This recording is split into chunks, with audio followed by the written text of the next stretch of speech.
দরজা ভাঙ্গা গেট ঢুকে আতান্তে মারিয়া টাকা তুলে বাড়িতে কে মারছে?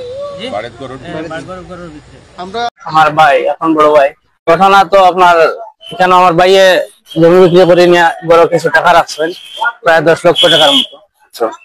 আমার বাতি যায় তার বড় ছেলেও বাইরে আছে, ছোট ছেলেও দেওয়ার লাগে। কেন তারা যেভাবে যে সূত্রে খবর পাইছে ভাইয়া আপনার আজ ভোর 7টার দরজা লাঠি দিয়া ভাঙ্গিয়া এই আগে এটা শত্রুতা আছে, জমি নিয়া বাচ্চা আগে 1 বছর কোর্টে মামলাও আছে। আর এই যে তার মূল কথা আগে এই যে গেছে এটা আপনার 3 লক্ষ টাকা কন্ট্যাক্ট করিয়া গেছে। আর ওখানে কন্ট্যাক্ট দিছে, তারা কন্ট্যাক্ট নিয়ে কেন ওখানে আমরা লোকে মাইট বের করছি। মানে তামরে মারার লাগে সে কন্টাক্ট করছে, মারার লাগে এটা আগে তো তারা মারার লাগে ধরলো আর ওখানে কন্ট্যাক্ট করছে। আর এখন কি আপনার যে জোটা এখন টাকা লইয়া আপনার জো করছে, টাকা 10 লাখ নিতে করিয়া আপনার জো করছে।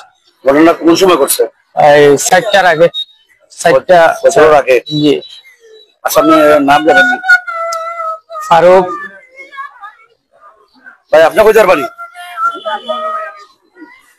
এখন ফারুক ডাকাইত তায়েফ আর আপনার ফারুক ডাকাইত মন ডাকাইত তায়েফ ডাকাইত। আপনার তো প্রাথমিক পর্যায়ে আর তারা লগর তো আরো আছেন আপনার, আপনার নাম হতো এরার নাম ভাবছো আমি কইতে পারলাম না, আপনারা জানেন। এখানে ফারুক ডাকাইত, তারপরে তার ভাই আপনার মইন ডাকাইত, তায়েফ ডাকাইত, আরো তারা যে সংবঙ্গ যারা আছে সারা মিলিয়া এই 2 দিন আগে আমার বাতি যারে আমার ভাইয়ে জমিন বেশিয়া কিছু টাকা রাখছিলাম, যে বাতি যেটা বাইরা দেওয়ার এই দেওয়ার কারণে এই টাকাটা তারা খবর পাইছে। এই সূত্র খবর লইয়া এই 4টার আগে দরজা দরজা ভাঙ্গা গেট ঢুকে আতান্তে মারিয়া টাকা তুলে বাড়িতে কে মারছে? গরুর ভিতরে। আমরা একটা বলতাম যে আপনারা জানেন যে ডাক্তারগুলো ফারুক ডাকাত বলছেন, মইন ডাকাত এরা আগেও অনেক দীর্ঘদিন হত্যাকাণ্ড দিন একাধিক ঘটনায় জেলাজত ছিলেন।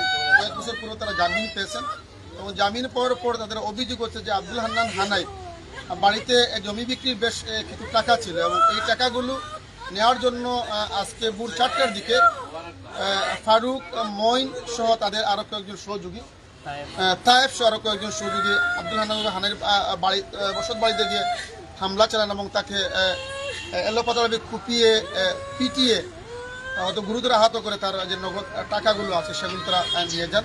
পরবর্তীতে আহত অবস্থায় আব্দুল হান্নান হানাইকে কানাইঘাট উপজেলা স্বাস্থ্য কমপ্লেক্সে নিয়ে আসার পথে প্রতিমধ্যে তিনি মারা যান এবং তার লাশ কানাইঘাট থানায় রয়েছে। এবং পুলিশ এই ঘটনা জানার পর আমরা জানতে পেরেছি যে এলাকায় উনি এক ধরনের অভিযান হতো।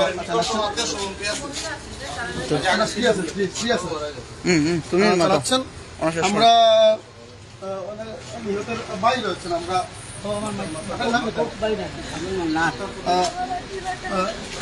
ভাই কিটা ঘটনা করেছে আপনার তো বাই না আমার ভাই, তার নাম কিতা মানে আব্দুল হান্নান। কিভাবে ঘটনা করেছে, কারা কারা মারছে এটা যদি কোন বা আমরা তো জানছি না। এরপরে এটা গান চলে আর গান চলে নাম বলো কিভাবে ঘটনা করছে কিলা ওটা